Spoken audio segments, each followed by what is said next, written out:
C'est parti pour Flexbox, la base des bases. On commence, on vient ici, style CSS, on s'enlève tout ce qu'on avait créé pour avoir une nav responsive. Mais n'oubliez pas que vous avez la vidéo ici, dans vos prochaines créations, etc. Si vous ne vous souvenez pas de tout, n'hésitez pas à revenir pour vous revoir un petit peu comment on crée une navbar responsive. Sachant qu'après, on va en recréer d'autres au fur et à mesure de la formation quand on créera notamment des sites en entier. Donc ici, Flexbox, c'est parti. Ça se compose de quoi? Vraiment, la base des bases, il nous faut un container et il nous faut des flex items, des items flexibles. Alors, j'aime pas trop ce terme flex item, mais voilà, ça s'appelle comme ça. Donc, on fait une div avec la classe container. Alors, on donne la classe qu'on veut ici, hein, mais pour bien illustrer, j'appelle ça container. C'est notre conteneur. Et à l'intérieur, on va avoir des enfants. Donc, div.item x3 par exemple, tac, et je vais écrire juste 1, 2 et 3. Ok, donc container item. Jusque-là, ça semble simple, et ça l'est, vous inquiétez pas. Container, ici, on va lui donner une width de 500 pixels par exemple, et une hauteur de 300. Et on va lui donner un background gold, ça risque de faire mal aux yeux peut-être, voyons voir. C'est pas mal, Crimson, testons aussi. Tac, Crimson, allez, pourquoi pas. On reste sur Crimson, à part si j'ai une... Ah non, on va mettre du Midnight Blue. Ça fera moins mal aux yeux, Midnight Blue, voilà, comme ça, nickel. Le container est ici, et maintenant on va donner une hauteur à nos éléments, d'accord, on va faire en sorte que ce soit des carrés qui font 70 sur 70. Tac, tac. Et maintenant on va venir changer leur couleur en faisant .item de .nthchild. L'enfant numéro 1, il aura un background de light blue. Tac, donc on a notre premier carré qui est apparu là. Tac, hop, alors on va mettre comme ça, nickel. On peut même les faire 150 en fait. On va les doubler, plus de les doubler même, tac, histoire de bien voir ce qui se passe.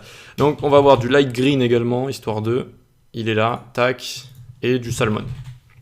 Saumon, tac. Et donc à chaque fois il faut changer évidemment le numéro, nthchild, deuxième enfant, troisième enfant.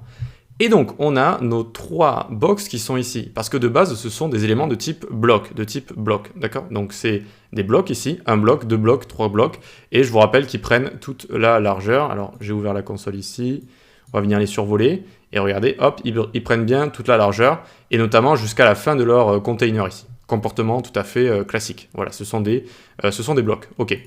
Maintenant, pour utiliser Flexbox, il faut utiliser displayFlex sur le container, sur le parent des items. D'accord? Donc on vient ici, faire un displayFlex, et là tout va changer. Hop, tac, ils se mettent les uns à la suite des autres, comme ça. Ils se mettent les uns à la suite des autres. DisplayFlex sur le conteneur, ça va créer un flex container ici, donc un container qui utilise Flexbox en fait. De base, ça rend le container bloc, il faut le savoir. Voilà, il faut le savoir, c'est-à-dire que c'est comme si on écrivait bloc flex, si vous voulez. Et surtout, ces enfants vont avoir des propriétés qui vont leur être incorporées avec certaines valeurs en fait. Et c'est pour ça qu'ils se mettent les uns à la suite des autres ici. Notamment, ils se mettent en rangée. On appelle ça une rangée ici, d'accord? Donc ils se mettent en rangée les uns à la suite des autres. Très bien. Et on va découvrir notre première propriété qui va nous permettre de jouer sur l'axe X, sur le main axis. Donc on va faire grossir un petit peu le container histoire de mieux y voir. On va mettre 800 par exemple ici. Très bien. Et donc on a envie de centrer parfaitement nos box ici sur X, donc de gauche à droite. Comment on va faire? On va venir utiliser la propriété Justify Content et on lui met Center ici. Justify Content, Center. Et là, miracle, hop, ils sont parfaitement centrés sur X. Alors, il va y avoir pas mal de propriétés, je dirais moins de 10, allez, 8, 9, peut-être 10, mais à force de les utiliser, vous serez rapidement, vous allez rapidement les retenir. Donc ici, Justify Content, dès que vous voulez Justify, il faut que ça fasse tilt dans votre tête, c'est l'axe X, d'accord? Justify Content, l'axe X, le main axis, c'est-à-dire ici, ce qu'il faut comprendre par main axis, c'est la rangée, si vous voulez, de gauche à droite, c'est l'axe principal, et donc là, c'est l'axe, on va pouvoir centrer sur cet axe-là, voilà. Donc on a Center, on a Flex Start ici, donc ça, hop, ça les met au début, c'est le comportement de base. Voilà, donc ça fait partie des propriétés qui sont là de base, Justify Content, avec la valeur Flex Start. Regardez si je l'enlève, ça fait exactement la même chose. Ok, ça commence ici. Et on a également Flex End ici, hop, qui permet de les mettre à la fin très facilement. Vous voyez que ici, pas de margin ni rien, très facilement on peut mettre tout ça, on peut tout positionner, c'est quand même assez excellent. Et on peut mettre de l'espace entre. On a plusieurs valeurs liées à l'espace, comme Space Evenly par exemple, tac, qui va mettre le même espace partout, avec à chaque fois, tac, le même espace entre les éléments. Ici, ici, ici, ça fait une sorte de créneau. Voilà, donc le même espace à gauche et à droite, à gauche et à droite. Evenly, ça veut dire even, c'est la même chose. Ensuite, on a space between, ça fait de l'espace entre. Regardez, hop, entre les éléments cette fois. Et on a space around.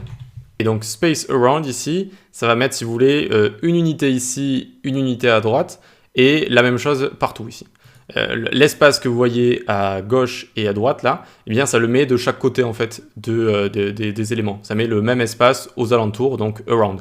C'est pas la même chose que space evenly ici. Vous voyez que là ça les a resserrés un petit peu. Space evenly, ça met le même espace ici, partout ici. Partout ça met exactement les mêmes dimensions de créneaux si vous voulez. Et space around, ça met pas exactement les mêmes dimensions. Ça met les mêmes dimensions à gauche et à droite si vous voulez. Une unité à gauche, celle qu'on voit ici, et là il y a la même chose à droite. Là, une unité à gauche de notre verre ici, une unité à droite, une unité à gauche de notre saumon, et une unité à droite. Voilà ce que ça fait. Donc on a vu cette première propriété. Ne vous inquiétez pas si vous ne retenez pas directement les propriétés qu'on va voir, il n'y a vraiment pas de souci avec ça. Juste essayez de retenir justified et tout. Dès qu'il y a justify, c'est un rapport avec l'axe X, le main axis. Allez, dans la vidéo qui suit, on va pouvoir découvrir autre chose.